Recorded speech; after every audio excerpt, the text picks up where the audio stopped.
রমজান এই দেখুন বন্ধুরা, আজকে আপনাদের একটা জিনিস দেখাইতাম।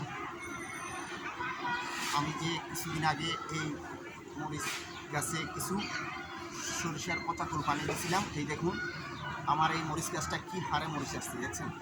এই দেখুন কী হারে মরিচ আসছে সরিষার পচা ফুল পানি দেওয়ার কারণে। এই দেখুন কত সুন্দর মরিচ, দেখেন, দেখছেন কত সুন্দর মরিচ।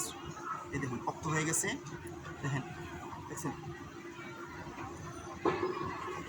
আলহামদুলিল্লাহ আমি সমস্ত এই পুরাটা রোজা মাস এই মরিচ খেতে পারবো।